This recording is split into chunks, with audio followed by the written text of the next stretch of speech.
जय हिंद स्टूडेंट्स। आज का हमारा टॉपिक जो है वो होने वाला है chemical reactions and equations. I wish आप लोगों ने लास्ट चैप्टर अच्छी तरह से रिवाइज किया होगा और उसके सारे प्रैक्टिस क्वेश्चंस को सॉल्व किया होगा। सबसे पहले आज के लेक्चर में उसी लेक्चर को हम रिवाइज करने वाले हैं, उसके बाद आज का टॉपिक समझेंगे और उससे रिलेटेड कुछ क्वेश्चंस को हम आज देखने वाले हैं।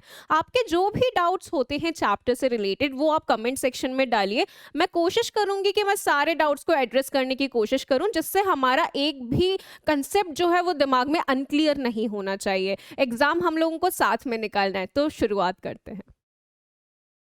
सबसे पहले हम लोगों ने लास्ट लेक्चर में क्या पढ़ा था? लास्ट लेक्चर में एक कंसेप्ट था हम लोगों के पास में, जो कि था एटॉमिक मास यूनिट। 1 AMU या 1U हम लोगों ने उसको बोला था। यहाँ पे हम लोगों ने लिया था कार्बन 12 का आइसोटोप, जिसका एक एटम के मास का 1/12 मास हम लोगों ने लिया था, और उसी को हम लोगों ने हमारे स्टैंडर्ड बांट बनाया था। जैसे बांट होता है ना, जिससे हम लोग चीजें नापते हैं, वो एक स्टैंडर्ड बांट हमने बनाया था। किसको बनाया था? एक कार्बन 12 के एटम के 1/12 हिस्से को। कमेंट सेक्शन में एक आया था कि अगर नाइट्रोजन का वेट हम लोग देखें तो वो क्या 14 AMU होगा? हाँ, बिल्कुल होगा। ठीक है, हम जैसे मैंने क्या बोला था, हाइड्रोजन को भी हम ले सकते थे। हम लोगों ने इतनी माथापच्ची क्यों की? हाइड्रोजन को भी ले सकते थे क्योंकि उसका तो वेट 1 AMU ही होता है। हम लोगों को कार्बन 12 का 12 टुकड़े करने की क्यों जरूरत पड़ी? इसलिए जरूरत पड़ी क्योंकि हाइड्रोजन हमारे रूम टेम्परेचर पे गैसियस स्टेट में रहता है यार। कार्बन 12 तो हम लोगों को बहुत इजीली ऑब्टेन हो जाता है, इसीलिए हम लोगों ने नाइट्रोजन को नहीं लिया, इसीलिए हम लोगों ने हाइड्रोजन को नहीं लिया, इसीलिए हम लोगों ने कार्बन 12 को लिया। आई विश ये डाउट क्लियर हो गया होगा। ठीक है, अब यहाँ पे और क्या लिखा हुआ है? 1 AMU का अगर हम वेट देखें तो वो होता है 1.66 इंटू 10⁻⁻24 ग्राम्स। इसको हम लोग 1.66 इंटू 10⁻⁻27 केजीज भी बोल सकते हैं। ग्राम को बस केजी में कन्वर्ट किया है। ठीक है, उसके बाद में नेक्स्ट हम लोगों ने क्या देखा था? हम लोगों ने मोल कंसेप्ट को समझने की कोशिश की थी। मोल कंसेप्ट क्या था? जैसे कि डजन होता है ना?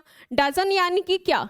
12। डजन यानी कि होता है 12। उसी तरह से एक मेजरिंग यूनिट है। मोल हमारी एक मेजरिंग यूनिट है, और एक मोल में कितना क्वांटिटी आती है? एक मोल में क्वांटिटी आती है एवोगाड्रोस नंबर के बराबर, जो कि होता है 6.022 इंटू 10⁻23। किसी भी चीज के एक मोल में इतनी क्वांटिटी होगी। हम लोगों ने ये देखा था, यदि हम कार्बन की बात करते हैं तो कार्बन का जितना भी उसका एटॉमिक मास होगा, ठीक है, जो हम लोगों ने मास नंबर देखा था, सपोज कार्बन का जो मास नंबर होता है वो होता है 12।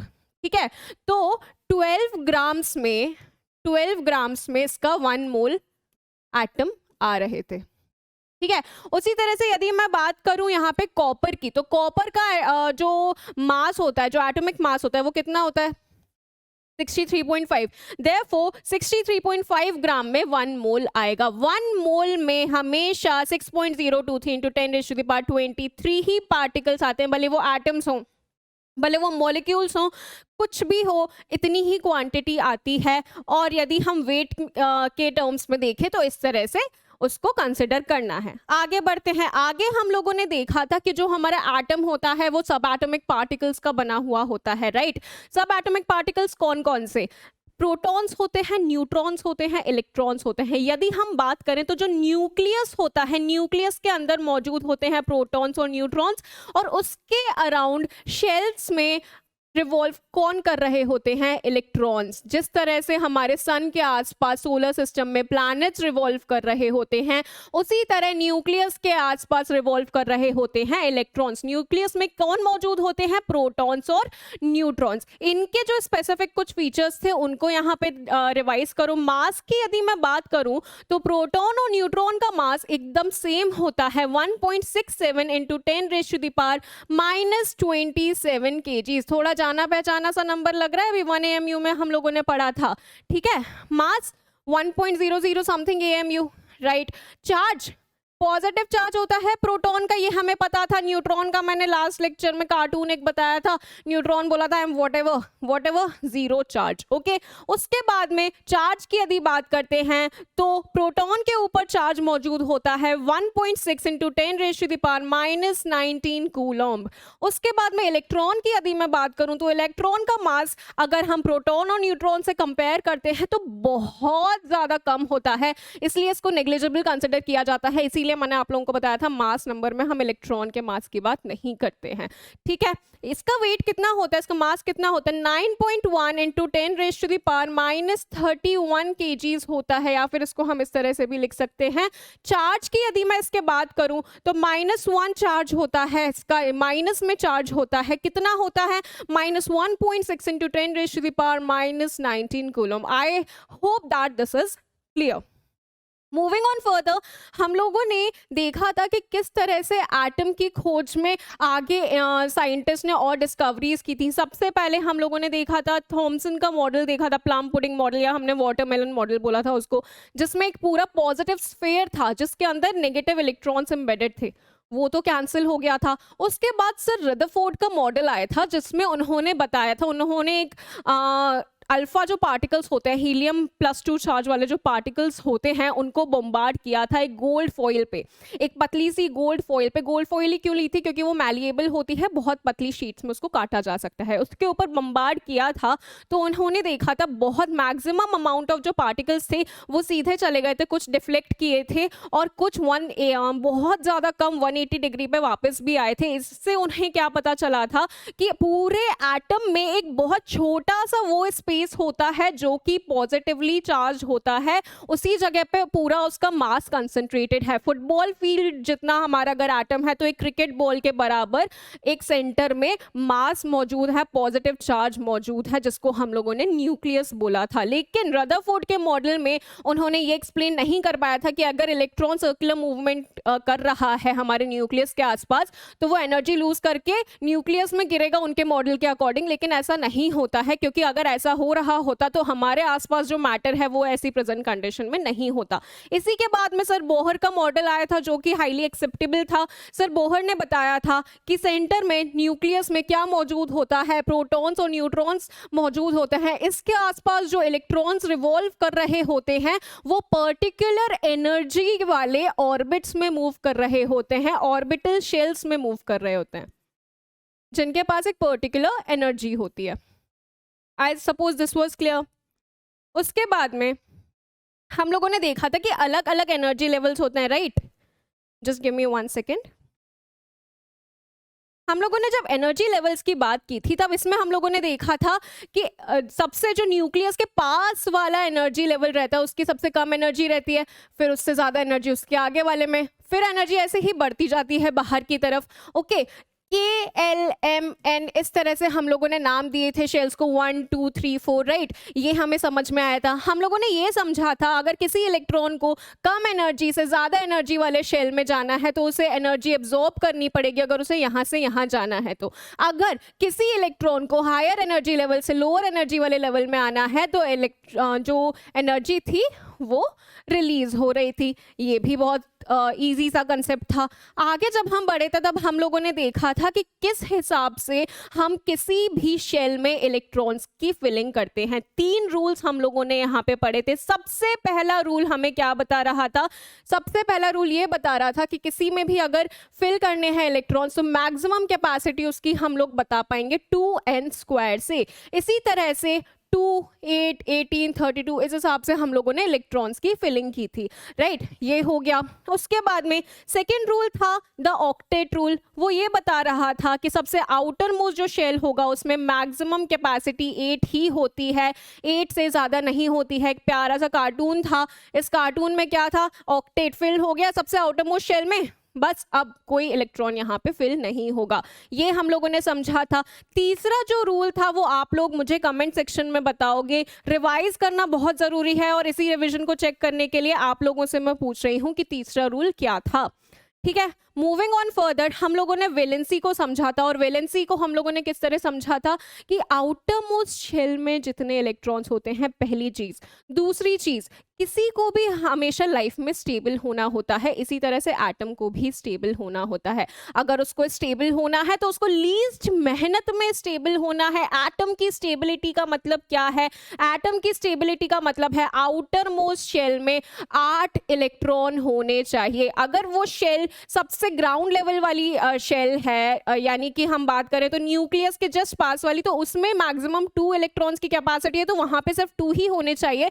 लेकिन उससे बाहर शेल्स मौजूद हैं तो उसमें 8 इलेक्ट्रॉन्स मैक्सिमम प्रेजेंट होने चाहिए, तभी स्टेबिलिटी आती है। और इस स्टेबिलिटी को मिनिमम मेहनत के साथ में गेन करने की कैपेसिटी को हम लोगों ने किसी भी एटम की वैलेंसी बोला था। इसी को हासिल करने के लिए वो दूसरे एटम्स के साथ मिलकर अपने आप को स्टेबल करता है। जिस तरह से हम लोगों ने Na और Cl का एग्जांपल देखा था, अगर आपको याद हो। वैलेंसी को बताने के मैंने तरीके बताए थे। अगर 1 से 4 इलेक्ट्रॉन्स प्रेजेंट होंगे आउटर मोस्ट शेल में तो उसकी वैलेंसी x होगी, यानी कि जो भी नंबर होगा, जितने भी इलेक्ट्रॉन्स होंगे उतनी उसकी वैलेंसी होगी। यदि 5 से 8 इलेक्ट्रॉन्स मौजूद हैं तो 8 - x उसकी वैलेंसी हो जाएगी। ये कंसेप्ट क्लियर होना चाहिए। आगे बढ़े थे तो हम लोगों ने देखा था सिंबल्स, देखे थे किस तरह से हम किसी भी एलिमेंट का कोई सिंबल रखते हैं और उस सिंबल के साथ में डिनोट किया जाता है उसका मास नंबर और उसका एटॉमिक नंबर। ए से हम लोगों ने मास नंबर को डिनोट किया था, जेड से एटॉमिक नंबर को डिनोट किया था। याद रखने का तरीका बताया था कि ए से ए तो नहीं होगा, ए से एटॉमिक नंबर तो नहीं होगा, यानी ए से होगा मास नंबर, जेड से होगा एटॉमिक नंबर। यदि मैं बात करूं मास नंबर की, तो मास नंबर कैसे बता रहे थे हम? मास नंबर हम बता रहे थे total number of protons plus neutrons, ठीक है, क्योंकि जो मेजर मास है हमारे एटम में वो प्रोटॉन्स और न्यूट्रॉन्स की वजह से ही होता है। यदि मैं बात करूं यहाँ पे एटॉमिक नंबर की, तो total number of protons gives us the atomic number. यहाँ पे मैंने एक और चीज बताई थी कि कोई भी जो एटम होता है वो नॉर्मली एक न्यूट्रल स्टेट में होता है। Total number of protons will be equal to total number of electrons. Nucleus के अंदर मौजूद होता है प्रोटॉन्स और जो हमारे न्यूट्रॉन्स होते हैं वो मौजूद होते हैं, ठीक है। इसीलिए न्यूक्लियस में जो बहुत strong attractive strong nuclear force होती है, इसकी वजह से ये बाहर नहीं निकल सकते, लेकिन इलेक्ट्रॉन्स को आसानी से कोई भी एटम बाहर भी निकाल सकता है और एक्सेप्ट भी कर सकता है, ठीक है। इसी से चार्ज आता है। इसीलिए सिंस ये बहुत अनस्टेबल कंसेप्ट हो जाएगा यदि अगर हम यहाँ पे टोटल नंबर ऑफ इलेक्ट्रॉन से एटॉमिक नंबर को दोहराएंगे, तो इसीलिए हम यहाँ पे लिखते हैं टोटल नंबर ऑफ प्रोटॉन्स, इसी से हम बताते हैं हमारा atomic number. This was clear? Okay, यदि हम कार्बन की बात करते हैं तो उसमें 12 हमारा मास नंबर है, 6 हमारा एटॉमिक नंबर है। तो एक बार मुझे कमेंट सेक्शन में बता देना total number of neutrons, protons, electrons उसमें कितने होंगे, ठीक है। उसके बाद में हम लोगों ने बात की थी आइसोटोप्स की। आइसोटोप्स क्या होते हैं ये हम लोगों ने समझा था। हाइड्रोजन के हमने आइसोटोप्स की बात की थी। यहाँ पे मास नंबर्स तो अलग होते हैं लेकिन एटॉमिक नंबर सेम था। एटॉमिक नंबर सेम होगा तो एलिमेंट की जो पोजीशन होती है पीरियोडिक टेबल में एटॉमिक नंबर्स के अकॉर्डिंग होती है, ठीक है। अब एटॉमिक नंबर तो हाइड्रोजन का यहाँ पे सेम है, लेकिन एक ही एलिमेंट के एटम्स का यहाँ पे मास नंबर अलग अलग हो रहा है। डाल्टन की थ्योरी का ड्रॉबैक था ये। हाइड्रोजन किन 3 आइसोटोप्स में मिलता है? हाइड्रोजन, ड्यूटेरियम एंड ट्रिटियम, ठीक है, इन तीनों फॉर्म्स में मिलता है, ये हम लोगों ने समझा था। यदि हम बात कर रहे थे फिर आइसोबार्स की, तो आइसोबार्स में हम ये देख रहे थे कि डिफरेंट एटॉमिक नंबर्स थे, एटॉमिक नंबर्स अलग अलग थे, यानी कि एलिमेंट्स अलग अलग थे, ठीक है, लेकिन मास नंबर यहाँ पे सेम था। डाल्टन ने बोला था कि अलग अलग एलिमेंट्स के एटम्स का मास नंबर भी अलग होगा, लेकिन यहाँ पे मास नंबर हम लोगों को सेम देखने को मिल रहा है। देखो आर्गन में, यहाँ पे पोटेशियम में, यहाँ पे कैल्शियम में हम लोगों को सेम मास नंबर देखने को मिल रहा है। ये भी डाल्टन का एक ड्रॉबैक था, ठीक है। उसके बाद में हम लोगों ने देखा था एलोट्रॉप्स की एक ही, just give me 1 second, allotropes, ठीक है। यहाँ पे हम लोगों ने ये देखा था कि एक ही एलिमेंट है वो नेचर में अलग अलग फॉर्म्स में एग्जिस्ट कर सकता है। कार्बन का एग्जांपल देखा था कि वो ग्रेफाइट के फॉर्म में एग्जिस्ट कर सकता है, डायमंड के फॉर्म में एग्जिस्ट कर सकता है, बकमिंस्टर फुलरीन के फॉर्म में एग्जिस्ट कर सकता है, राइट। तो हम लोगों ने यहाँ पे देखे थे एलोट्रॉप्स। चलो उसके बाद में ये तो हमारा रिवीजन कंप्लीट हो गया भाई, ठीक है, पूरा का पूरा हम लोगों ने लास्ट लेक्चर रिवाइज कर लिया है। इसमें और भी कुछ डाउट्स हो तो मुझे कमेंट सेक्शन में बता देना। अब आज का टॉपिक हम लोग शुरू करने वाले हैं। आज का हमारा टॉपिक होने वाला है केमिकल रिएक्शंस एंड इक्वेशंस। तो सबसे पहले हम ये समझेंगे कि केमिकल चेंज होता क्या है। केमिकल चेंज क्या होता है ये हम लोगों ने पहले भी एक बार पढ़ा था, उसको थोड़ा सा रिवाइज करेंगे। उसके बाद में हम समझेंगे केमिकल रिएक्शंस एंड इक्वेशंस क्या होती हैं। Chemical reactions and equations, equations को हम किस तरह से लिखते हैं, किस तरह से उसको हम समझ सकते हैं इन अ बेटर वे। उसके बाद में हम देखेंगे different type of chemical reactions, कौन कौन से रिएक्शंस होते हैं, different type of chemical reaction समझेंगे। उसके बाद में हम लोग कुछ इंपॉर्टेंट कंसेप्ट समझेंगे, जैसे कि कोरोजन हो गया, बहुत हम डेली लाइफ में आसानी से सुनते ही हैं इस वर्ड को, कोरोजन हो गया, रस्टिंग हो गया, ठीक है। उसके बाद रेंसिडिटी क्या होता है, रेंसिडिटी क्या होता है। ये जो छोटे छोटे कंसेप्ट्स हैं आज हम इन्हीं सबको समझने वाले हैं, इन्हीं को कवर करेंगे। एक एक कंसेप्ट क्लियर होगा एकदम दिमाग में। जो भी डाउट्स हो मुझे बताना, सब कुछ क्लियर करते हुए चलेंगे। तो सबसे पहले केमिकल चेंज होता क्या है। केमिकल चेंज वो होता है जहाँ पे एक टोटली नया प्रोडक्ट हमारे सामने बन के आ रहा है, जहाँ पे जो रिएक्टेंट्स थे वो अपनी प्रॉपर्टी को खो देते हैं और कुछ नया बना लेते हैं। सबसे ईजी एग्जाम्पल जिससे ये समझा जा सकता है वो है हाइड्रोजन और ऑक्सीजन का मिलना वाटर बनाने के लिए। अब यहाँ पे अगर मैं बात करूं तो जो हमारी हाइड्रोजन गैस होती है वो एक्सट्रीमली फ्लेमेबल होती है, ठीक है, और ऑक्सीजन किस में हेल्प कर रही होती है, कंबशन में हेल्प कर रही होती है, वो गैस होती है। लेकिन यदि हम बात करें इसके प्रोडक्ट की जो कि है पानी, वो तो हम पी रहे हैं, एक्सट्रीमली फ्लेमेबल गैस और एक वो गैस जो कि हेल्प करती है फ्लेम करने में, ये दोनों मिल रही हैं और क्या बना रही है, पीने का पानी बना रही है। देखो कितना चेंज है यार इनकी प्रॉपर्टीज में। यही है केमिकल चेंज, जहां पे दो रिएक्टेंट्स इस तरह मिल रहे हैं कि उनकी प्रॉपर्टीज तो चली गई, एक नया ही प्रोडक्ट बन रहा है।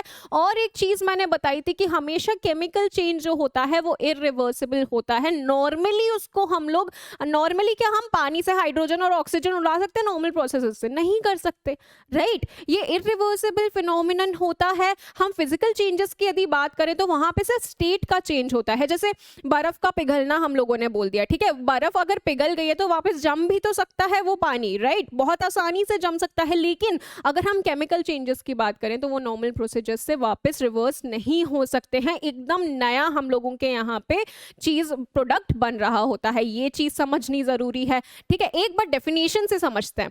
अ chemical change is a change of materials into another new materials with different properties and one or more than new substances are formed. एक या एक से ज्यादा कंप्लीटली नए सब्सटेंसेस यहाँ पे हमारे पास बन रहे होते हैं, ठीक है। उसके बाद में एक और चीज समझो कि यदि यहाँ पे हम लोग बात करें एटम्स की कि कौन कौन से एलिमेंट्स के यहाँ पे एटम्स यूज हो रहे हैं, तो यदि मैं हाइड्रोजन और ऑक्सीजन को मिलाऊं तो यहाँ पे क्या मेरे पास में कार्बन डाइऑक्साइड बन रहा है वाटर की जगह? कार्बन डाइऑक्साइड बन सकता है क्या हाइड्रोजन और ऑक्सीजन को मिलाकर? नहीं बन सकता। यानी कि जो हमारे एटम्स हैं यहाँ पे उन्हीं का फेर बदल हो रहा है और कुछ नया कंपोनेंट बन रहा है। कोई नया एलिमेंट एकदम से भैया लाइन में नहीं आएगा, इन्हीं एटम्स का फेर बदल होकर एक नया प्रोडक्ट हमारे पास बन रहा होता है। इसको हम एक बार बुकिश लैंग्वेज में समझते हैं। During a chemical reaction atoms of an element do not change into atoms of another element. भैया हाइड्रोजन जो है हमारा एलिमेंट, ठीक है, उसके एटम्स हमारे कार्बन के एलिमेंट, कार्बन के एटम्स में नहीं बदल जाएंगे, ठीक है। हाइड्रोजन हाइड्रोजन ही रहेगा, जो वाटर में भी हाइड्रोजन ही है, ठीक है। ये एकदम से कार्बन या सल्फर नहीं बना लेगा, एटम्स का फेरबदल हो रहा है, इतनी सी चीज है। Rearrangement of atoms takes place in a chemical reaction. इन्हीं एटम्स का जो रिएक्टेंट एटम्स होते हैं उनका फेरबदल होता है, ठीक है।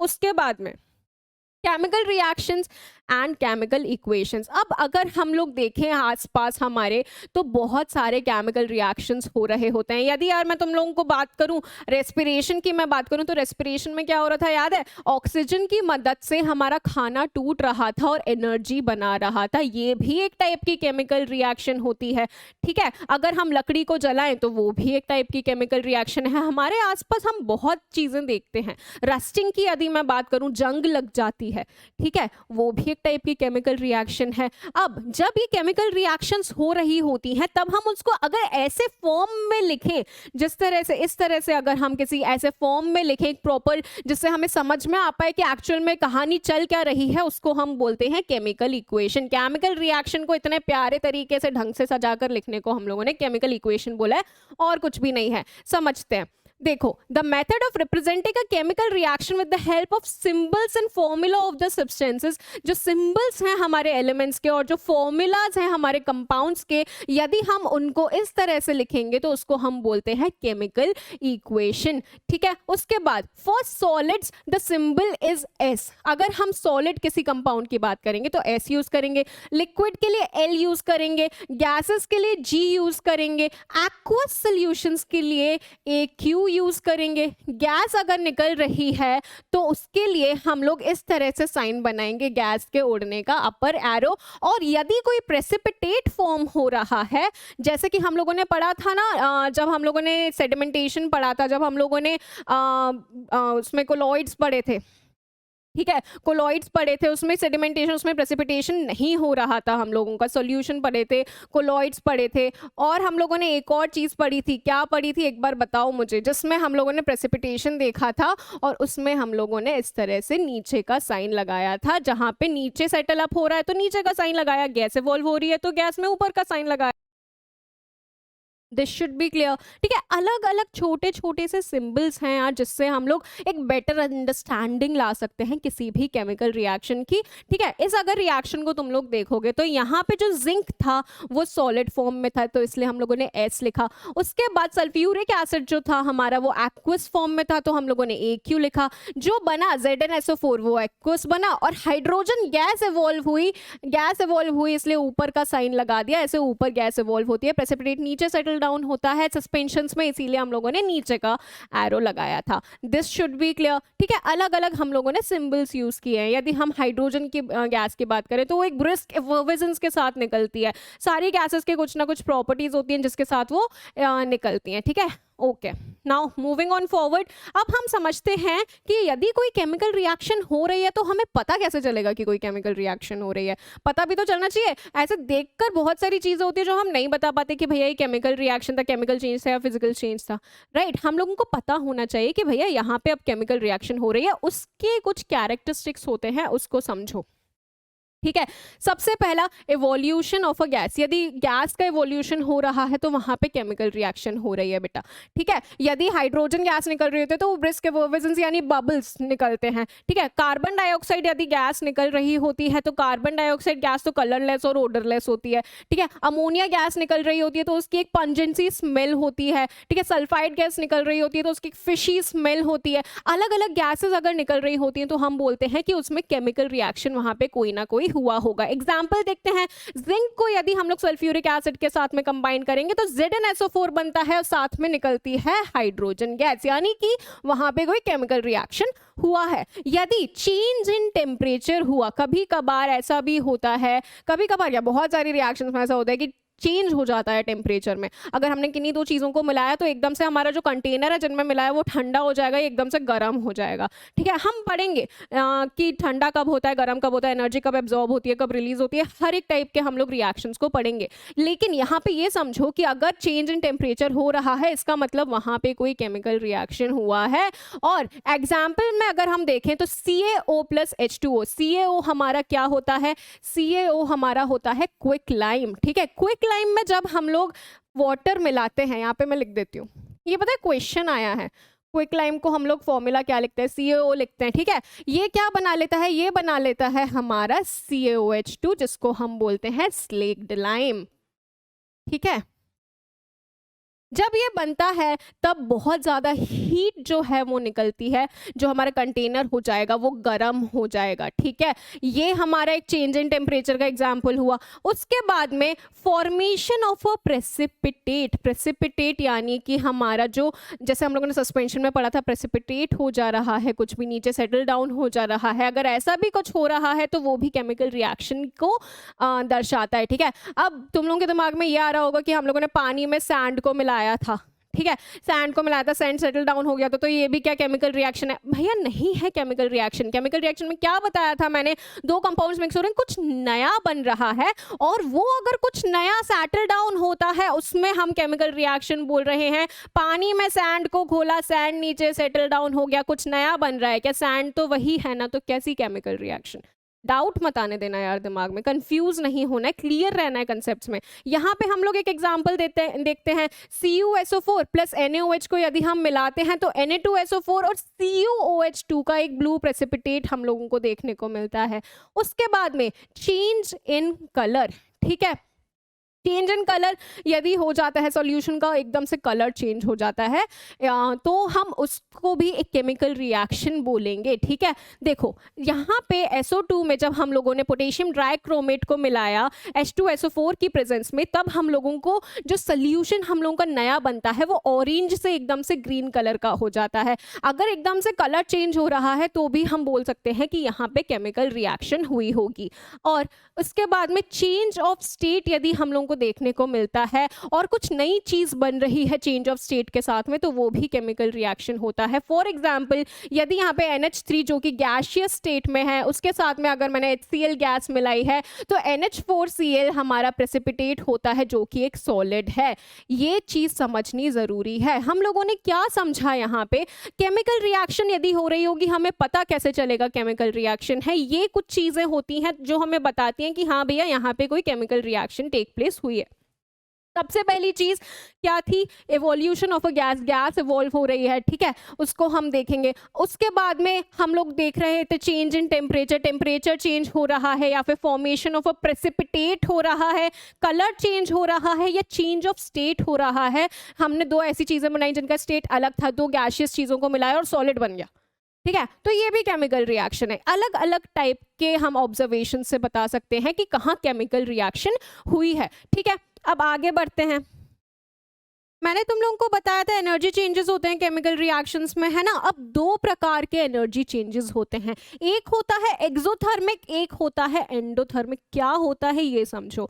ऐसी कोई भी रिएक्शन जिसमें हीट निकल रही है उसको हम लोग बोलते हैं एक्सोथर्मिक रिएक्शन। देखो यहाँ पे हीट निकल रही है ना, अगर ऐसी कोई भी रिएक्शन जिसमें रिएक्टेंट्स ने एनर्जी को एब्जॉर्ब करके अल्टीमेटली प्रोडक्ट दिया है, यानी कि एनर्जी एब्जॉर्ब हो रही है प्रोडक्ट्स बनाने में, उसको हम लोगों ने एंडोथर्मिक बोला है। और अच्छे से समझो, दो रिएक्टेंट्स को मिलाकर हम लोगों ने प्रोडक्ट बनाया है। यदि यहाँ पे एक्सोथर्मिक रिएक्शन हो रही होगी तो अल्टीमेटली प्रोडक्ट्स के साथ में निकलेगी हीट। ठीक है, यदि यहाँ पे मैं एंडोथर्मिक रिएक्शन की बात करूं तो एंडोथर्मिक रिएक्शन क्या करती है, एनर्जी को एब्जॉर्ब करके प्रोडक्ट्स बनाती है, इसीलिए हम रिएक्टेंट्स की साइड में लिखेंगे प्लस हीट, जिसने अल्टीमेटली प्रोडक्ट बनाया है। ये चीज समझो यार कि कोई भी अगर इक्वेशन है उसमें हम लोगों को ये बताना है कि वो एक्सोथर्मिक है कि एंडोथर्मिक है।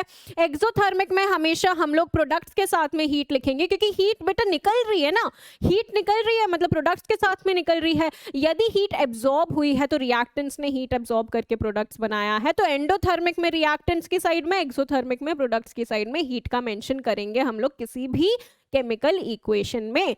ये समझो।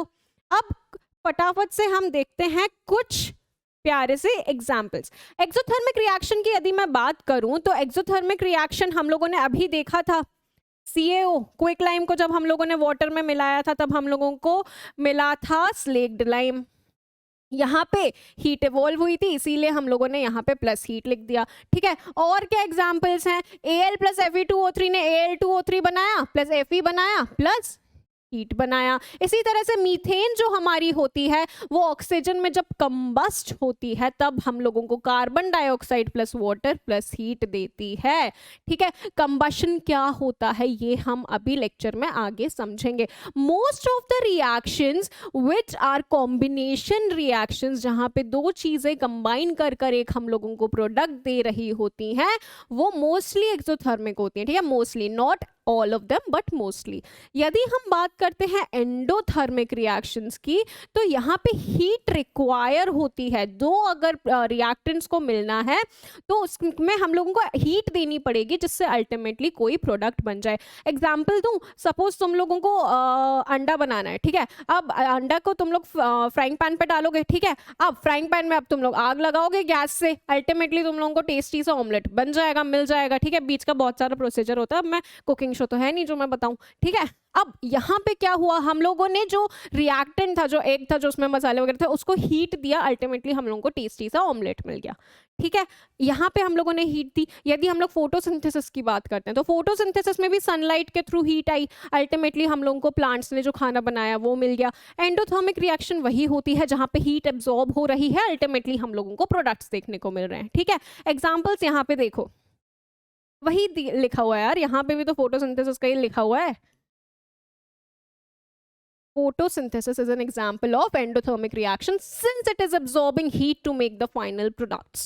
बस इतनी सी चीज है, जहां पे हीट इवॉल्व हो रही है एक्सोथर्मिक, जहां पे हीट एब्जॉर्ब हो रही है एंडोथर्मिक, नथिंग एल्स, ठीक है। Most of the decomposition reactions are endothermic. क्या होती है भैया डीकम्पोजिशन रिएक्शन, सब समझेंगे आगे। चलो अब देखो unbalance and balance chemical equations क्या है ये। देखो ये समझो, मैंने तुम लोगों को बताया था लास्ट लेक्चर में the law of conservation of मास, यानी कि रिएक्टेंट्स का जो भी मास होगा अल्टीमेटली प्रोडक्ट्स का भी वही मास होने वाला है।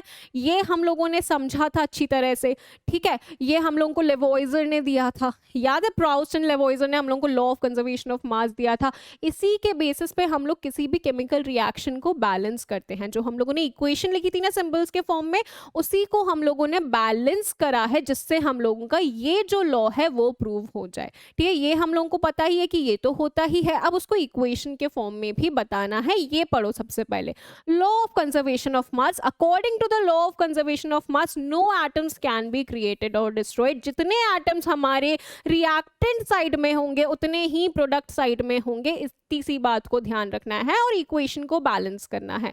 So the number of atoms for each element in the reactant side has to balance the number of atoms that are present in the product side. यहाँ पे अगर 3 एटम तो यहाँ पे भी 3 एटम, यहाँ पे 6 एटम तो यहाँ पे भी 6 एटम, यहाँ पे 6 और यहाँ पे 5 नहीं हो सकता। क्यों भैया, एक जैसे ही रहेंगे, एक हवा में नहीं उड़ जाएगा, ठीक है, उतना ही रहेगा जितना है, ये पॉसिबल नहीं है। In other words the total mass of the products formed in a chemical reaction is equal to total mass of the reactants which are participated in a chemical reaction. इसका जितना, इन 3 एटम्स का जितना मास होगा उतना ही नए बनने वाले जो कंपाउंड, जो नया बनने वाला हमारा सब्सटेंस रहेगा, उसमें भी जो एटम्स होंगे उनका भी वेट उतना ही होगा जितना हमारे रिएक्टेंट साइड में था।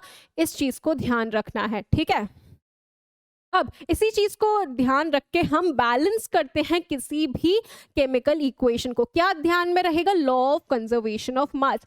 बैलेंस कैसे करते हैं इस चीज को समझो, हिट एंड ट्राई मेथड है यार, ठीक है। किस तरह से करना है ये बताती हूँ। सपोज फॉर एग्जाम्पल ये हमारे पास में इक्वेशन है, ठीक है। इस इक्वेशन में हम लोग 2 साइड्स लिखेंगे, एक लेफ्ट हैंड साइड और एक राइट हैंड साइड। इस तरह से हम लोगों ने 2 टेबल्स यहाँ पे बना लिए हैं, ठीक है। अब देखो लेफ्ट हैंड साइड में यहाँ पे सबसे पहले तो एटम्स कौन कौन से हैं, ये हम लोगों का जो रिएक्टेंट साइड है उसमें जिंक है, हाइड्रोजन है और क्लोरीन है, ठीक है। वो इस साइड कितना है, जिंक कितना है, 1 है, हाइड्रोजन कितना है, 1 है, क्लोरीन कितना है, 1 है। यहाँ पे यदि मैं राइट हैंड साइड में बात करूं तो कितना है, जिंक कितना है, 1 है, क्लोरीन कितना है, 2 है, हाइड्रोजन कितना है, 2 है। बैलेंस है, नहीं है, यानी कि यहाँ पे इंटू 2 करना पड़ेगा, यहाँ पे इंटू 2 करना पड़ेगा, यानी कि यहाँ पे आ जाएगा हम लोगों को हाइड्रोजन और क्लोरीन को डबल करना है ना, तो पूरे HCl को यदि मैं डबल कर दूं, ठीक है, क्या मतलब है, यदि मैं ऐसा लिखूं Zn plus 2HCl will give me ZnCl2 plus hydrogen. अब क्या बैलेंस है, अब देखो अब बैलेंस है क्या, जिंक यहाँ पे 1, यहाँ पे भी 1, यहाँ पे 2 हाइड्रोजन, यहाँ पे भी 2 हाइड्रोजन, यहाँ पे 2 क्लोरीन, यहाँ पे भी 2 chlorine. This is the balance reaction. इसी तरह से LHS और RHS में हम बैलेंस करते हैं, ठीक है। अब एक और जो यहाँ पे इक्वेशन लिखी हुई है उसको बैलेंस करने की कोशिश करते हैं।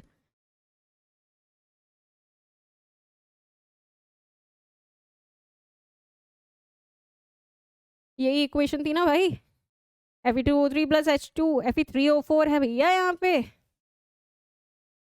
Fe3O4 वाली को बैलेंस करने की कोशिश करते हैं, ठीक है। चलो let's balance this equation. LHS लिखो, RHS लिखो, ठीक है। LHS में हम लोगों के पास में एटम्स कौन कौन से मौजूद हैं, कलर पेन का दूसरा यूज कर लेते हैं। कलर हम लोगों ने यूज किया दूसरा, Fe है, हाइड्रोजन है, ऑक्सीजन है। लेफ्ट हैंड साइड में Fe कितना है, 1 है, हाइड्रोजन कितना है, 2 है, ऑक्सीजन कितना है, 1 है, ठीक है भाई। यहाँ पे अगर हम देखें तो Fe कितना है, 3 है, ऑक्सीजन कितना है, ऑक्सीजन हमारा यहाँ पे 4 है, हाइड्रोजन कितना है, 2 है। अब भैया इसको कैसे बैलेंस करें, तो देखो Fe में यहाँ पे मैंने इंटू 3 कर दिया, ठीक है। उसके बाद में हाइड्रोजन हम लोगों के पास में ऑलरेडी बैलेंस है, वहां पे भी 2 था, यहाँ पे भी 2 है, ऑक्सीजन यहाँ पे इंटू हम लोगों ने 4 कर दिया। अब इसी को हम लोग वहां लिखने की कोशिश करते हैं, ठीक है। Fe हम लोगों ने इंटू 3 किया, या मतलब यहाँ पे हम लोग फिर 3 लगा देंगे। उसके बाद में हाइड्रोजन हमारा बैलेंस था, कोई दिक्कत नहीं है, ऑक्सीजन इंटू 4 करना है तो यहाँ पे 4 लगा देंगे। तो यहाँ पे कितना हो गया टोटल यहाँ पे Fe 3 हो गए। लेकिन यहाँ पे भैया हाइड्रोजन में अब दिक्कत हो गई है, हाइड्रोजन तो यहाँ पे 4 हो गया, वहां पे तो 2 ही है, तो वहां पे हम लोग हाइड्रोजन को भी यहाँ पे अब नया कितना हो गया, नया हमारे पास 4 हो गया ना, यहाँ पे अब हमारे पास 8 हो गया है। तो इसीलिए हम लोग हाइड्रोजन को यहाँ पे इंटू 4 कर देंगे, इंटू 4 कर दिया तो यहाँ पे भी 8 हाइड्रोजन, वहां पे भी 8 हाइड्रोजन। देखो हो गई equation balance. Is that clear? LHS और RHS के तरीके से आसानी से हम लोग किसी भी इक्वेशन को बैलेंस कर सकते हैं। नंबर ऑफ एटम्स चेक करो, चलो दूसरे पेन से देखते हैं, नंबर ऑफ एटम्स चेक करते हैं। यहाँ पे अगर हम बात करें Fe की तो यहाँ पे कितने हैं, 3, यहाँ पे भी कितने हैं, 3, चलो ठीक है 3 और 3। यदि हम बात करें यहाँ पे ऑक्सीजन की तो ऑक्सीजन कितना है, 4, यहाँ पे कितना है ऑक्सीजन, 4 है मैम, ठीक है। हाइड्रोजन की बात करें तो यहाँ पे कितना है, 4 इंटू 2 8, यहाँ पे कितना है, 4 इंटू 2 8, बैलेंस। टफ नहीं है, लेकिन बेटा ये याद रखना कि बैलेंसिंग पे 2018 में ही क्वेश्चन आया था CDS में, ठीक है। बैलेंसिंग के ऊपर क्वेश्चंस आते हैं, प्रैक्टिस करते रहो इक्वेशंस को बैलेंस करने की। ये सबसे इजीएस्ट तरीका है किसी भी इक्वेशन को बैलेंस करने का, ये चीज प्रैक्टिस से ही आएगी। अगर अभी समझ में नहीं आया हो कुछ भी तो वापस रिवाइंड कर करके देखो, वापस देखो मैंने किस तरह से किया है, ठीक है। जहां भी जरा सी भी बात बिगड़ती है, जैसे यहाँ पे हम लोगों ने 4 ऑक्सीजन को बनाने की कोशिश की थी लेकिन हाइड्रोजन बिगड़ गया, तो दूसरी साइड में हाइड्रोजन को बैलेंस कर लो। बैलेंस करना है सब कुछ, दोनों तरफ इक्वल होना चाहिए, इस कंसेप्ट को ध्यान रखो और प्रैक्टिस करते रहो, ये प्रैक्टिस से आ जाएगा, ठीक है। चलो आगे बढ़ते हैं। अब हम समझने वाले हैं टाइप्स ऑफ केमिकल रिएक्शंस, ये किस किस प्रकार की केमिकल रिएक्शंस अब हम देखने वाले हैं। सबसे पहला होता है हमारा सिंथेसिस, ठीक है। सिंथेसिस में क्या हो रहा है, 2 चीजों को हमने मिलाया, कंबाइन हो गई, सिंथेसिस रिएक्शन, ठीक है। उसके बाद में डीकंपोजिशन, सिंथेसिस का जस्ट अपोजिट होता है। एक हम लोगों ने कोई भी चीज ली है, उसको हम लोगों ने 2 पार्ट्स में तोड़ दिया या फिर जितने भी पार्ट्स में तोड़ दिया, टूट रही है वो चीज, तो वो हो गया हमारा decomposition reaction. Opposite of synthesis, synthesis में बन रही थी, ठीक है, 2 चीजों को मिलाकर बन रही थी, डीकंपोजिशन में एक ही चीज 2 पार्ट्स में टूट रही थी। हम बात करते हैं सिंगल डिस्प्लेसमेंट की अब, ठीक है। डिस्प्लेसमेंट का मतलब क्या, एक चीज की जगह दूसरी ने ले ली है। यहाँ पे ग्रीन बॉल और ब्लू बॉल है, कंबाइंड है, ठीक है। इसमें रेड बॉल मिलाई, ठीक है, रेड बॉल ज्यादा पसंद आ गई ग्रीन वाली बॉल को ब्लू से, तो उसने रेड वाली के साथ पेयर बना लिया, ब्लू वाली बॉल को मार दिया धक्का, ये डिस्प्लेस कर दिया उसने अपने पेयर को। इसको हम लोगों ने बोला है सिंगल डिस्प्लेसमेंट रिएक्शन। यदि हम बात करें डबल डिस्प्लेसमेंट की तो यहाँ पे 2 कपल्स हैं, एक दूसरे का प्यार पसंद आ गया है तो डिस्प्लेस कर लिया, ठीक है। ग्रीन पहले रेड के साथ में था लेकिन ग्रीन को पिंक पसंद आ गया तो ग्रीन पिंक के साथ चला गया, रेड ब्लू के साथ चला गया, डबल डिस्प्लेसमेंट यहाँ पे हो गया है। इन्हीं रिएक्शंस को थोड़ा सा डिटेल में हम लोग समझने वाले हैं, चलो लेट्स गो विद इट। सबसे पहला कॉम्बिनेशन रिएक्शन। कॉम्बिनेशन रिएक्शन बेटा कुछ नहीं है, सिंथेसिस रिएक्शन का दूसरा नाम है।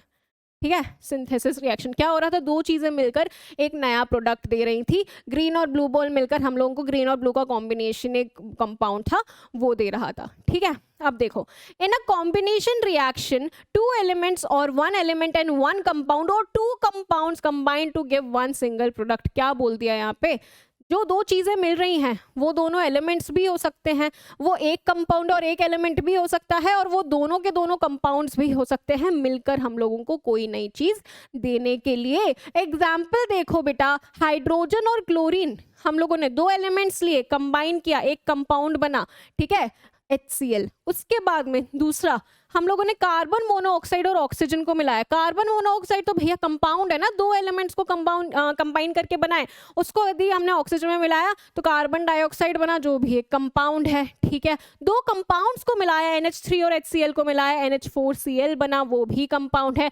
यानी कि किन्हीं भी दो चीजों को मिलाकर एक अगर नया चीज बन रहा है उसको हम लोगों ने सिंथेसिस या फिर कॉम्बिनेशन रिएक्शन बोला है। वो दो चीजें जो मिल रही हैं वो दोनों एलिमेंट्स भी हो सकते हैं, एलिमेंट कंपाउंड भी हो सकता है, कंपाउंड भी हो सकता है, और कुछ भी नई चीज नहीं है। चलो, अब व्हेन क्विकलाइम और कैल्शियम ऑक्साइड, ये तो मैंने तुम लोगों को बता ही दिया था, ये वाली रिएक्शन कितनी बार देखें भाई मैम। क्विकलाइम वाटर के साथ मिलकर स्लेग लाइम बना रहा था, एक्सोथर्मिक रिएक्शन थी, एग्जाम्पल ऑफ कॉम्बिनेशन। ये एक ही रिएक्शन में बहुत सारी चीजें, इससे हमें क्या क्या सीखने को मिल रहा है इस वाली रिएक्शन से। एक्सोथर्मिक होती है बिल्कुल, कॉम्बिनेशन रिएक्शन होती है बिल्कुल, इसका नाम क्विकलाइम है, इसका नाम स्लेग लाइम है, ये भी याद रखेंगे इस चीज से। ठीक है, चलो आगे बढ़े। नई रिएक्शन, डीकंपोजिशन रिएक्शन, उल्टा है, सिंथेसिस का उल्टा, एक चीज टूट के दो चीजें हम लोगों को दे रही है, वही डीकंपोजिशन है, just opposite of synthesis reaction. चलो, a single reactant decomposes on the application of heat or light or electricity to give 2 or more products। क्या बोल दिया यहाँ पे, अगर एक चीज टूट रही है दो हिस्सों में, तो या तो हम लोगों ने उसमें हीट एनर्जी दी होगी या हम लोगों ने लाइट एनर्जी दी होगी। ठीक है, इस तरह से अगर हम लोगों ने कोई भी उसको एनर्जी दी है, उसके अलग अलग टाइप्स होते हैं डीकंपोजिशन के भी, क्या क्या एनर्जी हम लोगों ने उसको दी है, क्या क्या एनर्जी, जिससे वो अल्टीमेटली एक नया प्रोडक्ट हम लोगों को दे दे। ठीक है, चलो देखते हैं एग्जाम्पल्स। देखो यार, सबसे पहले कैल्शियम कार्बोनेट को यदि हम लोगों ने हीट दिया है तो कैल्शियम ऑक्साइड और कार्बन डाइऑक्साइड बना लेता है। एक चीज टूट के दो चीजें बना रही है, देखो रिएक्टेंट है, कंबाइंड है, दो चीजें दो प्रोडक्ट्स में डिवाइड हो गया, ये हमारा एग्जाम्पल है डीकंपोजिशन रिएक्शन का। ठीक है, चलो एक एक करके टाइप्स देखते हैं। सबसे पहला थर्मल डीकंपोजिशन, क्या दिया, हीट दिया और एक चीज दो पार्ट्स में डिवाइड हो गई। एग्जाम्पल, कॉपर कार्बोनेट को यदि हम लोग हीट करते हैं तो वो हम लोगों को कार्बन डाइऑक्साइड गैस देता है और कॉपर ऑक्साइड नीचे बैठ जाता है। ठीक है, ये दो चीजें हम लोगों को मिल रही हैं। हीट देने पे डीकंपोज होना, डीकंपोज यानी ब्रेक होना, कॉपर कार्बोनेट ब्रेक हो रहा है कार्बन डाइऑक्साइड और कॉपर ऑक्साइड में, सबसे पहला डीकंपोजिशन रिएक्शन। दूसरा, इलेक्ट्रोकेमिकल डीकंपोजिशन, या फिर इसको हम बोल सकते हैं electrolysis. With the help of electricity हम किसी को भी ब्रेक कर रहे हैं। हम लोगों ने यदि वाटर को ब्रेक किया है तो हम लोगों को क्या मिलेगा, हाइड्रोजन और ऑक्सीजन मिलेगा ना, इलेक्ट्रोलाइसिस की हेल्प से। यानी कि इलेक्ट्रिसिटी दी और कोई चीज ब्रेक हो गई, डिकम्पोज हो गई, उसको हम लोगों ने इलेक्ट्रोकेमिकल डिकम्पोजिशन बोला, कुछ नई बात नहीं है। ठीक है, उसके बाद में फोटोलाइसिस या फोटोकेमिकल डिकम्पोजिशन, तो बेटा ये क्वेश्चन आया था, देखो ब्लैक एंड व्हाइट फोटोग्राफी। ठीक है, फोटोग्राफिक जो फिल्म्स होती हैं उसमें जो AgBr होता है, जो सिल्वर ब्रोमाइड होता है, उसको अगर धूप में रख देंगे, सनलाइट अगर प्रोवाइड करेंगे तो वो सिल्वर और ब्रोमीन गैस हम लोगों को दे रहा होता है। और ये हमारी जो रिएक्शन है वो यूज होती है ब्लैक एंड व्हाइट फोटोग्राफी में, ये याद रखना, प्रीवियस ईयर क्वेश्चन है। ठीक है, ये हो गया हमारा फोटोकेमिकल डिकम्पोजिशन, या फिर हम लोगों ने इसको बोला फोटोलाइसिस। डीकम्पोजिशन रिएक्शन हम लोग पढ़ रहे थे, यानी कि किसी चीज का ब्रेक होना दो पार्ट्स में, तीन प्रकार हम लोगों ने पढ़े, थर्मल, हीट दी तो ब्रेकेज, उसके बाद में हम लोगों ने पढ़ा इलेक्ट्रिसिटी दी तो ब्रेकेज, उसके बाद में हम लोगों ने पढ़ा सनलाइट दी, ठीक है, तो ब्रेकेज। थर्मल डिकम्पोजिशन, इलेक्ट्रोलाइसिस और फोटोलाइसिस, तीन प्रकार के डिकम्पोजिशन हम लोगों ने यहाँ पे कवर कर लिए हैं बेटा। नेक्स्ट रिएक्शन हम लोग समझें तो वो होती है डिस्प्लेसमेंट रिएक्शन। डिस्प्लेसमेंट रिएक्शन क्या है, अब इस चीज को अच्छी तरह से समझो। डिस्प्लेसमेंट रिएक्शंस यानी कि मतलब जो भी ज्यादा रिएक्टिव एलिमेंट होगा, जो ज्यादा रिएक्ट करेगा, वो कम रिएक्टिव वाले एलिमेंट को हटा देगा उसकी जगह से। समझो इस चीज को। दो यहाँ पे चीजें हैं, ठीक है, इसको लिख दिया ए बी का कॉम्बिनेशन है और सी है, ठीक है। यदि बी कम रिएक्टिव है, सी ज्यादा रिएक्टिव है, तो सी ए के साथ में कंबाइन हो जाएगा, बी को लात मार देगा कि भैया तुम तो कम रिएक्टिव हो, मेरा अट्रैक्शन ज्यादा है ए से, मैं अब रहूंगा ए के साथ में, और ए ज्यादा अट्रैक्टिव के साथ में कंबाइन कर जाएगा और बी को धक्का मार देगा। जो ज्यादा अट्रैक्टिव है उसके साथ में कंबाइन कर गया ए, ठीक है, बेकार इंसान है। अब देखो इसी को हम लोगों ने बोला है डिस्प्लेसमेंट। डिस्प्लेस कर दिया है सी ने यहां से बी को। एग्जाम्पल देखो, जिंक के साथ में यदि मैं कॉपर सल्फेट मिलाऊंगी तो जो जिंक होगा वो ज्यादा रिएक्टिव होता है कॉपर से, तो जिंक कॉपर की जगह ले लेगा और ZnSO4 प्लस कॉपर बना लेगा, कॉपर को लात मार देगा, अलग हो गया, ठीक है। दूसरा, कॉपर के साथ में यदि मैं AgNO3 को मिलाऊंगी तो वो इसको रिप्लेस कर लेगा, Ag को रिप्लेस करके खुद बैठ जाएगा, Ag को लात मार देगा। लेकिन अब ये कैसे पता चलेगा कौन सा ज्यादा रिएक्टिव एलिमेंट है कौन सा नहीं है? हमें कैसे पता चल रहा है? सपने थोड़ी ना आ रहे हैं। लेकिन एक तरीका है बेटा, अब सपनों में भी ले आओ उसको। डिस्प्लेसमेंट रिएक्शंस के लिए एक रिएक्टिविटी सीरीज रहती है, कौन से एलिमेंट ज्यादा रिएक्टिव रहते हैं वो हम लोगों को इस सीरीज से पता चलेगा। देखो यहाँ पे एक पूरी की पूरी सीरीज है, गोल्ड से लेकर पोटेशियम तक की सीरीज बना रखी है। सबसे ऊपर जो है वो सबसे ज्यादा रिएक्टिव है, सबसे नीचे जो है वो सबसे कम रिएक्टिव है। याद कैसे रखें? तो एक निमोनिक लेकर आई हूं, उससे याद रख लेना, ठीक है। Please send Charlie's monkeys and zebras in lead cages securely guarded. कैसे याद रखें? अब इसको कैसे याद रखें? 2-3 बार पढ़ोगे याद हो जाएगा, ठीक है। जैसे हम लोगों का प्लीज से आ गया पोटेशियम, सैंड से आ गया सोडियम, चार्ली से आ गया कैल्शियम, मंकीज से मैग्नीशियम, एंड से एल्यूमिनियम। इसी तरह से पूरा का पूरा हमारा रिएक्टिविटी सीरीज हमें इस तरह से याद हो सकता है। क्या? Please send Charlie's monkeys and zebras in lead cages securely guarded. ये हमारा रिएक्टिविटी सीरीज हम लोगों को याद हो जाएगा। और जब ये याद हो जाएगा तब हमें ये पता चल पाएगा कि जो ऊपर वाला होगा, ठीक है, वो नीचे वाले को रिप्लेस कर सकता है, क्योंकि ऊपर वाला ज्यादा अट्रैक्टिव है, ज्यादा रिएक्टिव है, ठीक है। जो ज्यादा रिएक्टिव होगा वो कम रिएक्टिव को डिस्प्लेस कर देगा। यदि पोटेशियम और गोल्ड का मैं कंपटीशन कराऊं तो पोटेशियम जीत जाएगा, ज्यादा रिएक्टिव है, ठीक है, वो धक्का मार देगा गोल्ड को जहां पे भी गोल्ड प्रेजेंट होगा, ठीक है। इस तरह से हम लोग बता सकते हैं कि डिस्प्लेसमेंट रिएक्शन में कौन किसकी जगह ले सकता है। ये एक पूरी रिएक्टिविटी सीरीज है जिसको आप इन निमोनिक से याद रखेंगे।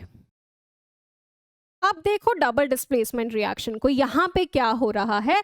यहाँ पे अब हम समझ सकते हैं एक बहुत फेमस से अक्षय कुमार के मीम से, डबल डिस्प्लेसमेंट क्या मतलब है? देखो यहाँ पे दोनों की दोनों चीजें ही डिस्प्लेस हो रही हैं। क्या मतलब? इससे पहले डिस्प्लेसमेंट पड़ा था, एक को लात पड़ी थी, यहाँ पे पूरे के पूरा पेयर पूरा ही डिस्प्लेस हो जा रहा है, आपस में एक्सचेंज कर ले रहा है। जैसे ही अब तुम्हारे पास में कभी भी डबल डिस्प्लेसमेंट रिएक्शन का नाम आएगा, दिमाग में सिर्फ अक्षय कुमार आना चाहिए, ठीक है। रिएक्शन देखो, Al2SO43 जब कंबाइन करता है CaOH2 के साथ में, तब क्या होगा? ये डिस्प्लेसमेंट हो जाएगा। Al2 यहाँ पे OH के साथ में कंबाइन कर जाएगा, Ca जो है हमारा वो SO4 के साथ में कंबाइन कर जाएगा। डबल डिस्प्लेसमेंट हो गया, पेयर्स ही एक्सचेंज हो गए हैं। इतनी सी है डबल डिस्प्लेसमेंट रिएक्शन, कुछ इसमें और ज्यादा खास नहीं है, ठीक है। चलो अब हम समझने वाले हैं ऑक्सीडेशन एंड रिडक्शन रिएक्शंस को। ऑक्सीडेशन क्या होता है, रिडक्शन क्या होता है, सबसे पहले ये समझो, ठीक है। ऑक्सीडेशन का मतलब क्या? नाम से पता चल रहा है, नाम से क्या पता चल रहा है कि कहीं किसी भी चीज को अगर ऑक्सीजन मिल रही है तो हम लोगों ने उसको बोला है ऑक्सीडेशन। लेकिन यहाँ पे दो और चीजें हैं। सबसे पहला तो ये है कि इट गेन्स ऑक्सीजन। कोई भी चीज अगर ऑक्सीजन किसी भी चीज को मिल जा रहा है तो हम उसको बोलेंगे ऑक्सीडाइज होना। लेकिन इसी के साथ में यदि कोई चीज हाइड्रोजन या फिर इलेक्ट्रॉन लूज कर रही है उसको भी हम ऑक्सीडेट होना बोलेंगे। तीन चीजें हैं ऑक्सीडेशन में। सबसे पहली चीज या तो ऑक्सीजन का मिल जाना, जो नाम से ही समझ आ रहा है। बाकी की दोनों चीजें क्या, हाइड्रोजन का लूज हो जाना या किसी भी चीज से इलेक्ट्रॉन के लूज हो जाने को भी हम ऑक्सीडेशन बोलते हैं। इसका जस्ट अपोजिट कर दो तो वो हो जाएगा रिडक्शन। क्या हो जाएगा रिडक्शन में? जस्ट अपोजिट का मतलब क्या, किसी भी चीज के पास से ऑक्सीजन चला गया या हाइड्रोजन आ गया या इलेक्ट्रॉन्स आ गए। इस चीज को ध्यान से समझो यार, इंपॉर्टेंट है। ऑक्सीडेशन का मतलब क्या होगा, इसमें या तो ऑक्सीजन का प्लस होगा, ठीक है, किसी भी चीज को ऑक्सीजन मिल रहा है, हाइड्रोजन उस चीज से निकल जाएगा या फिर इलेक्ट्रॉन्स उस चीज से निकल जाएंगे, तो हम बोलेंगे कि वो चीज हो गई है ऑक्सीडाइज। यदि हम यहीं पे बात करते हैं रिडक्शन की, तो रिडक्शन में क्या हो रहा है, किसी भी चीज से ऑक्सीजन जा रहा है, ठीक है, यहाँ पे जो भी प्लस के साइन थे वो माइनस हो जाएगा, माइनस का साइन प्लस हो जाएगा। हाइड्रोजन ऐड हो रही है किसी भी चीज में तो वो रिड्यूस हो रही है, इलेक्ट्रॉन ऐड हो रही है तो वो रिड्यूस हो रही है। बस इतना सा कंसेप्ट तुम लोग ध्यान रखना, इस चीज पे बना लो ट्रिपल स्टार। ऑक्सीडेशन रिडक्शन का कंसेप्ट तुम्हारा यहीं पे क्लियर हो जाएगा। बाद में हम लोग ऑक्सीडेशन नंबर वगैरह की भी चर्चा करेंगे दूसरे लेक्चर्स में, तब ये चीज बहुत काम आएगी। अब देखो, ये देख लिया, ऑक्सीडेशन सब्सटेंस लूजेस इलेक्ट्रॉन्स और गेन्स ऑक्सीजन और लूजेस हाइड्रोजन। ऑक्सीजन का गेन, हाइड्रोजन इलेक्ट्रॉन का लूज। रिडक्शन जस्ट उल्टा, सब्सटेंस व्हिच गेन्स इलेक्ट्रॉन्स और लूजेस ऑक्सीजन और गेन्स हाइड्रोजन। अब देखो, कोई भी रिएक्शन यदि है, उस रिएक्शन में कोई चीज अगर यदि ऑक्सीडाइज हो रही होगी तो वो रिड्यूसिंग एजेंट होगी। क्या मतलब है, रुको दूसरी स्लाइड में समझाती हूँ, यहाँ पे थोड़ी दिक्कत हो सकती है बेटा। सबसे पहले तो ये समझो, यदि वाटर है, ठीक है, वाटर को हम लोगों ने ब्रेक कर दिया है हाइड्रोजन और ऑक्सीजन में, तो क्या हो रहा है, वाटर से ऑक्सीजन जा रहा है, ठीक है। पहले वाटर के पास में ऑक्सीजन था, अब वाटर टूट के हाइड्रोजन और ऑक्सीजन अलग अलग कर रहा है, ठीक है, यानी वाटर के मॉलिक्यूल से तो ऑक्सीजन जा रहा है ना, यानी कि हमारे वाटर का क्या हो गया है, वाटर का हो गया है रिडक्शन, ठीक है, वाटर का क्या हो गया, रिडक्शन। लेकिन साथ साथ में यहाँ पे हाइड्रोजन भी तो अलग हो रहा है, यानी यहाँ पे ऑक्सीडेशन भी हो रहा है। इसमें साथ में ही वाटर का ऑक्सीडेशन भी हो रहा है, यानी कि हाइड्रोजन मिल रहा है, हाइड्रोजन का लॉस हो रहा है, सॉरी, और रिडक्शन भी हो रहा है, यानी ऑक्सीजन भी जा रहा है। इसको ध्यान से समझो। अब यदि मैं बात करूं जिंक प्लस CuSO4 की, तो ZnSO4 और कॉपर बन रहा है, बिल्कुल बन रहा है। यहाँ पे जिंक जो है वो इलेक्ट्रॉन्स लूज करके Zn2+ बना रहा है, इलेक्ट्रॉन्स लूज करना यानी ऑक्सीडेशन होना। और इसी इक्वेशन में CuSO4 जो फाइनली कॉपर बना रहा था, वो अब उसके पास इलेक्ट्रॉन आ गए, इसलिए हमने बोल दिया रिडक्शन, ठीक है। एक साथ में ऑक्सीडेशन और रिडक्शन दोनों चल रहे हैं। यदि मैं बात करूं Mg + O2 की, तो इसमें Mg को ऑक्सीजन मिल गया, यानी कि Mg का ऑक्सीडेशन हो गया, ठीक है। ये इतना आसान है, समझ में आना चाहिए, ठीक है।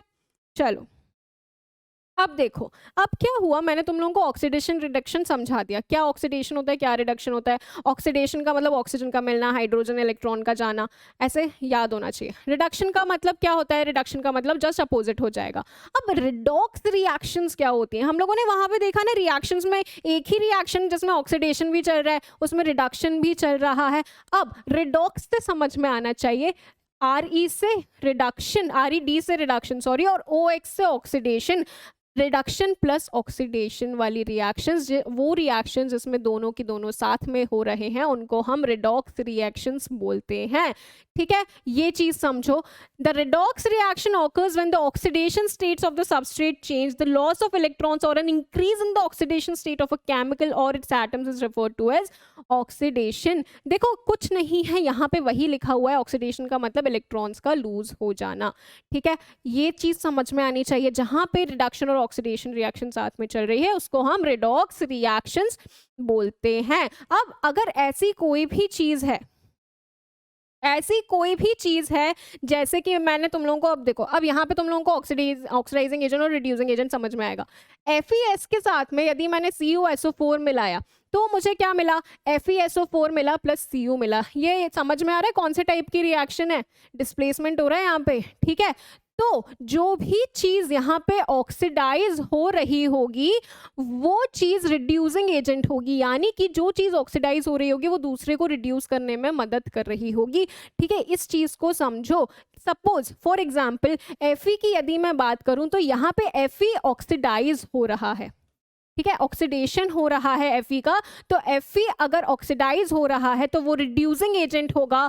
और यदि मैं कॉपर की बात करूं, कॉपर यदि रिड्यूस हो रहा है तो वो एज एन ऑक्सीडाइजिंग एजेंट काम करेगा। जो ऑक्सीडाइज हो रहा है वो दूसरे को रिड्यूस होने में मदद करेगा, जो रिड्यूस हो रहा है वो दूसरे को ऑक्सीडाइज होने में मदद करेगा। यानी कि जो भी चीज ऑक्सीडाइज हो रही है उसको हम रिड्यूसिंग एजेंट भी बोल सकते हैं, जो भी चीज रिड्यूस हो रही है उसको हम ऑक्सीडाइजिंग एजेंट भी बोल सकते हैं। इतनी सी बात है। Fe की यदि हमने बात की तो Fe क्या हो रहा है, यहाँ पे ऑक्सीडाइज हो रहा है ना, तो वो रिड्यूसिंग एजेंट होगा। और कॉपर यहाँ पे रिड्यूस हो रहा है, क्यों हो रहा है, क्योंकि इससे इलेक्ट्रॉन्स मिल रहे हैं, इसीलिए इसको हम ऑक्सीडाइजिंग एजेंट भी बोल सकते हैं।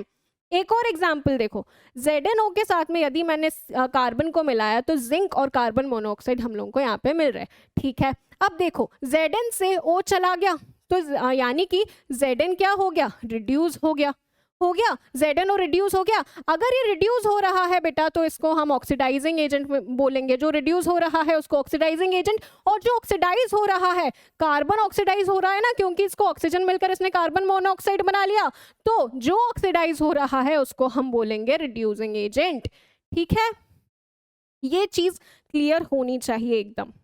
आगे बढ़ते हैं, कंबशन रिएक्शंस क्या होते हैं, इस चीज को अब समझो, ठीक है। It is a heat releasing reaction, और हीट रिलीजिंग यानी क्या, exothermic reaction, redox chemical reaction that usually occurs between a fuel and an oxidizing agent. Oxidizing agent यानी कि जो ऑक्सीडाइज कर रहा है, और मोस्ट कॉमनली ऑक्सीडाइजिंग एजेंट खुद ऑक्सीजन ही होता है। किसी भी चीज में जब ऑक्सीजन मिलाते हैं और हीट का इवोल्यूशन होता है उसको हम कंबशन रिएक्शंस बोलते हैं। हम लोगों ने मीथेन का एग्जांपल देखा था। मीथेन एक हाइड्रोकार्बन है, ठीक है, उसमें यदि हम उसको ऑक्सीडाइज करेंगे तो हम लोगों को एनर्जी मिलती है। गाड़ियां कैसे चलती हैं भैया, हाइड्रोकार्बन हमारे जो फ्यूल्स होते हैं, ठीक है, उनको ऑक्सीडाइज कर दिया जाता है तो एनर्जी का जो रिलीज होता है उससे ही तो गाड़ियां चल रही होती हैं, ठीक है। It is an example of combustion.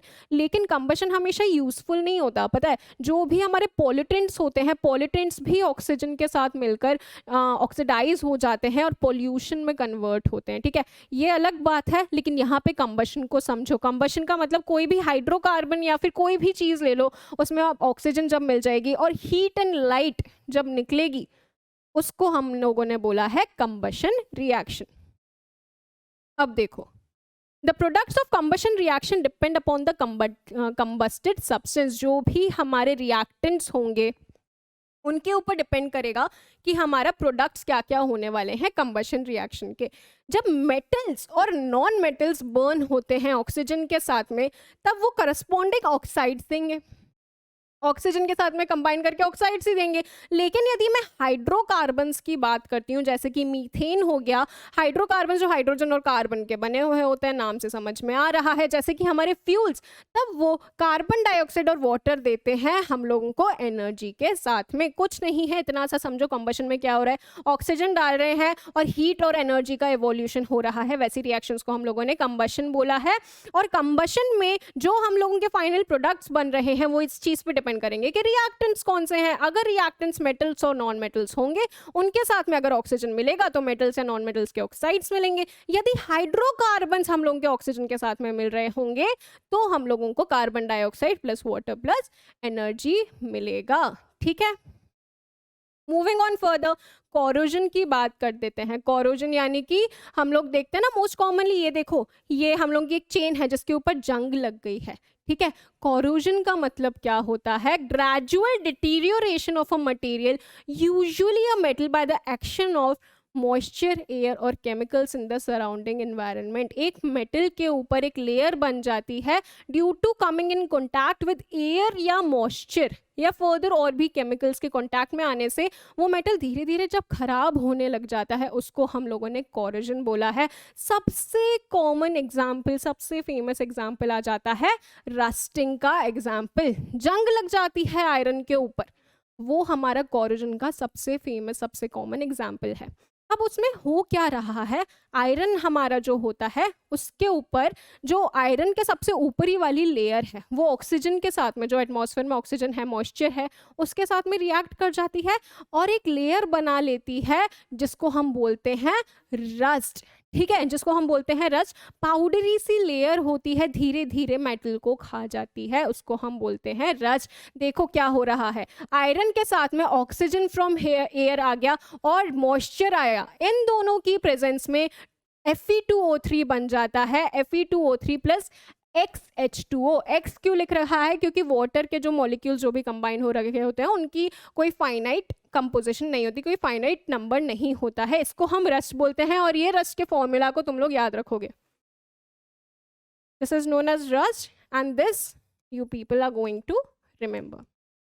ठीक है, और भी चीज़ें होती हैं जो एग्जाम्पल होती हैं, जैसे कि कॉपर हो गया। कॉपर को हम लोगों ने मॉइस्चर और CO2 फ्रॉम एयर से अगर मिलाया तो हम लोगों को CuCO3 प्लस CuOH2 मिलता है। कोरोजन ऑफ सिल्वर की यदि हम बात करते हैं, सिल्वर यानी कि Ag, वो H2S जो कि एयर में प्रेजेंट है उससे मिलकर हम लोगों को एक ब्लैक प्रेसिपिटेट देगा Ag2S का, और हाइड्रोजन गैस का एवोल्यूशन होगा। अब इस चीज को हम बचा कैसे सकते हैं ये समझो। आयरन को, तो खुद सोचो, आयरन को यदि हमें बचाना है मॉइस्चर से तो हम उसके ऊपर एक कवरिंग कर देंगे। ठीक है, कवरिंग हम लोगों ने किस तरह से कर दी, पेंटिंग कर दिया या ग्रीजिंग कर दिया, एक पेंट की लेयर बना दी। आयरन का कांटेक्ट काटना है हमें अल्टीमेटली ऑक्सीजन और मॉइस्चर से। ठीक है, कांटेक्ट काटना है तो हम पेंटिंग ग्रीजिंग से भी कांटेक्ट काट सकते हैं।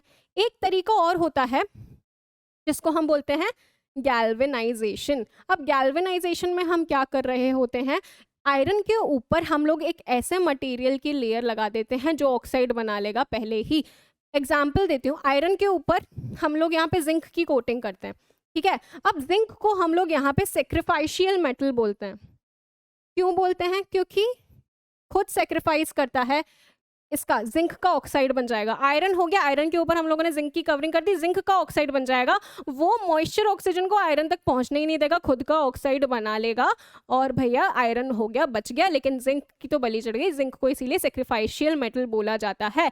यही है प्रोसेस हमारी गैल्वेनाइजेशन की। एक और तरीका होता है कि भैया अलॉय बना लो, जैसे कि हमारा स्टेनलेस स्टील होता है उसमें हम क्रोमियम मिला देते हैं, उस तरह से भी हमारा जो आयरन होता है उसको रस्ट से हम बचा सकते हैं।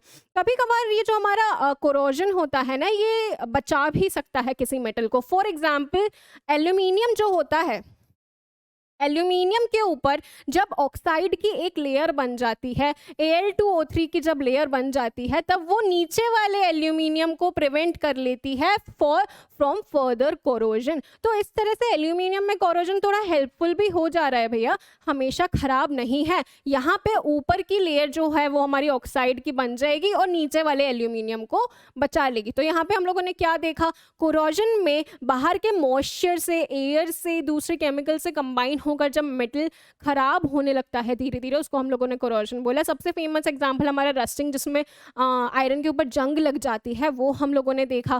फॉर्मूला याद रखना है, ठीक है। उसके बाद में हम लोगों ने देखा किस तरह से हम बचा सकते हैं, तो पेंट या ग्रीस कर सकते हैं। आयरन के अलॉयज होते हैं, अलॉयज के फॉर्म में बना दो, या फिर एक ऐसी लेयर बना दो जो खुद को सेक्रीफाइस करके आयरन को बचा ले।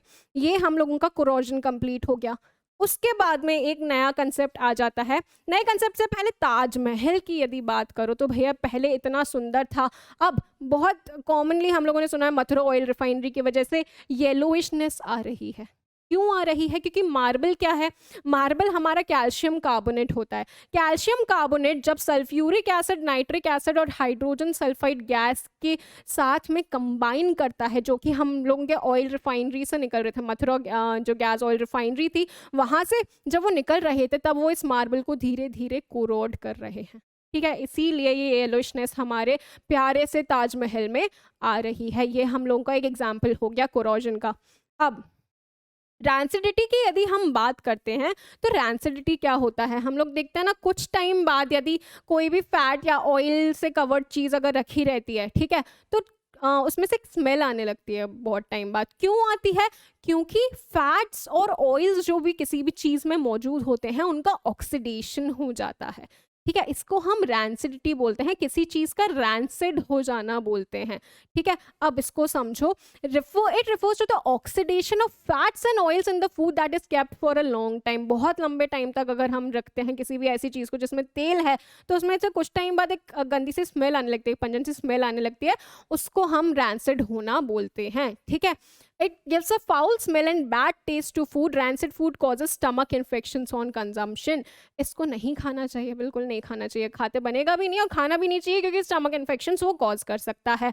अब देखो प्रिवेंशन कैसे कर सकते हैं, अगर किसी चीज़ को ऑक्सीडेशन से प्रिवेंट करना है तो क्या करेंगे, किसी चीज़ को हमें ऑक्सीडाइज नहीं होने दे रहा, ऑक्सीजन से कॉन्टैक्ट काट दो, एयर टाइट कंटेनर्स में रखो जहाँ पे ऑक्सीजन ना मिल पाए।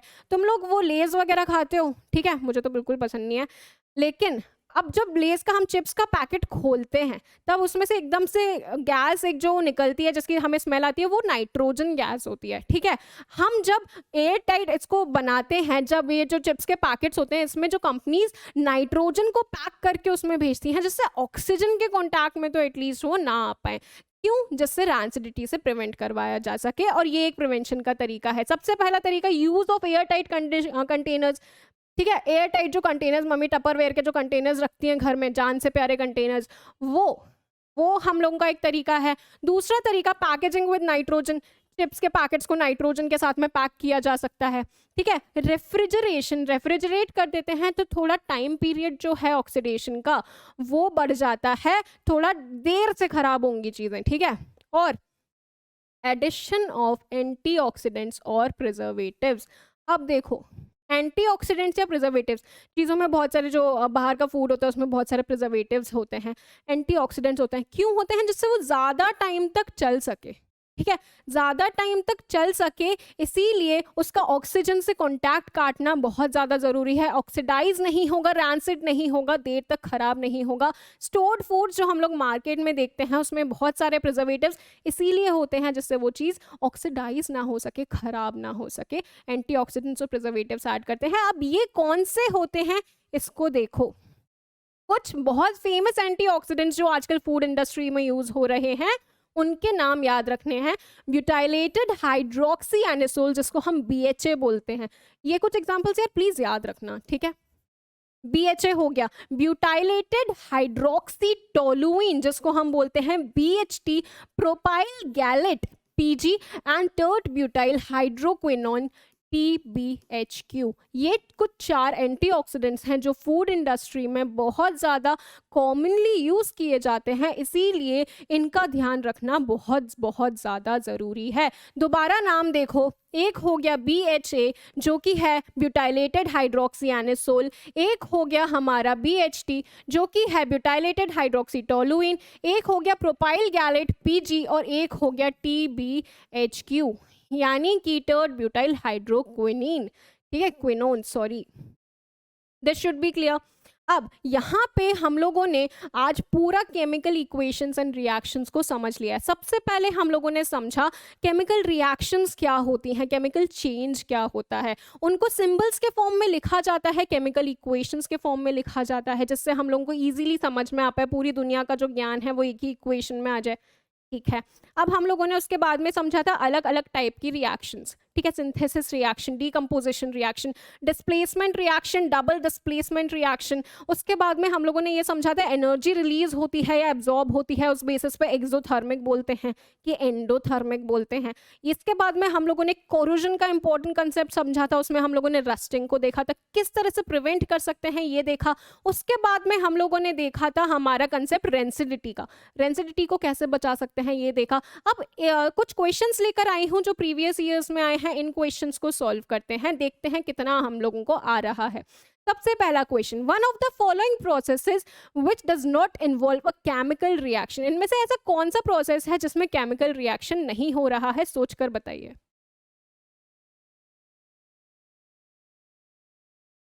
बहुत क्लियर होना चाहिए अब केमिकल और फिजिकल चेंज के बीच में डिफरेंस। ऑप्शंस देखते हैं तो सबसे पहला ही ऑप्शन है melting of candle wax when heated.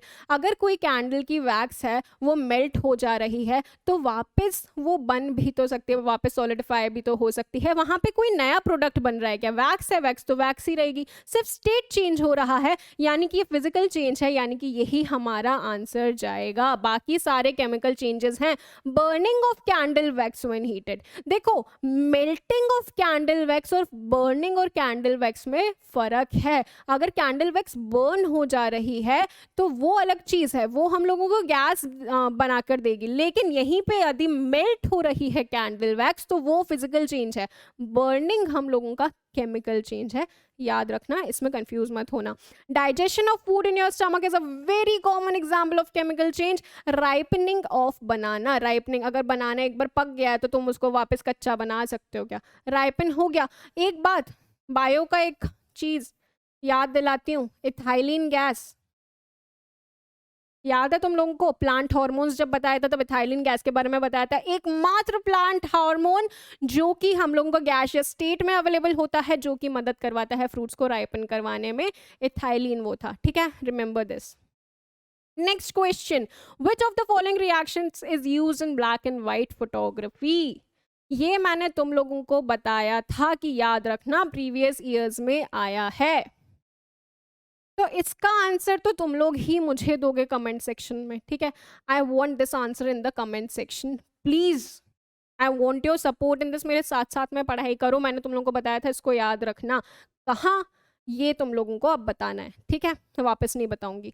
Next, the image shows a reaction between zinc and hydrogen, which option shows oxidation? यहाँ पे ऑक्सीडेशन कहाँ हो रहा है ये बताना है।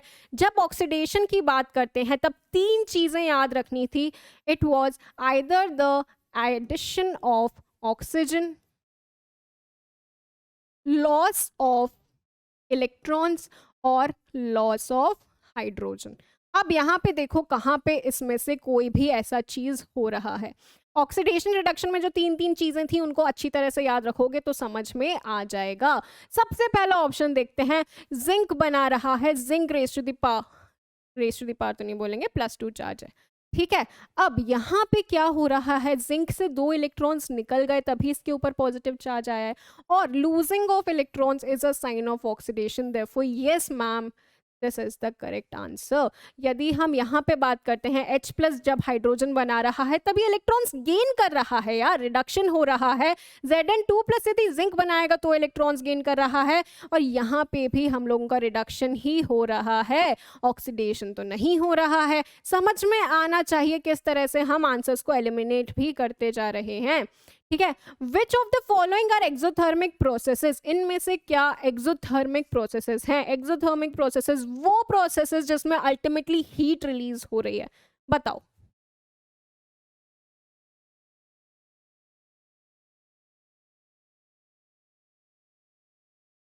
चलो इसका देखते हैं आंसर। सबसे पहला, reaction of water with quicklime. 3 बार मैंने एक ही एग्जाम्पल तुम लोगों को दिया है, ये तो अब रट जाना चाहिए। क्विक लाइम को वाटर में मिलाते हैं, स्लेक्ड लाइम मिलता है, तो यानी कि फर्स्ट तो हो ही गया।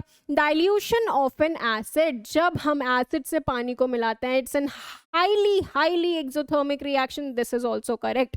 एवेपोरेशन ऑफ वाटर, अब इस चीज को समझो, जब पानी एवेपोरेट होता है तब एक कूलिंग इफेक्ट देता है। क्यों देता है? क्योंकि उसने हीट को एब्जॉर्ब करके अल्टीमेटली एवेपोरेट हुआ है। मैंने तुम लोगों को एवेपोरेशन समझाया था ना, उसमें क्या हो रहा था, सराउंडिंग से हम लोग हीट एब्जॉर्ब कर रहे हैं और पानी चेंज हो रहा है गैसियस स्टेट में। एवेपोरेशन बॉइलिंग पॉइंट से कम बॉइलिंग पॉइंट से कम टेम्परेचर पे जब वाटर गैस में कन्वर्ट हो रहा था, ठीक है?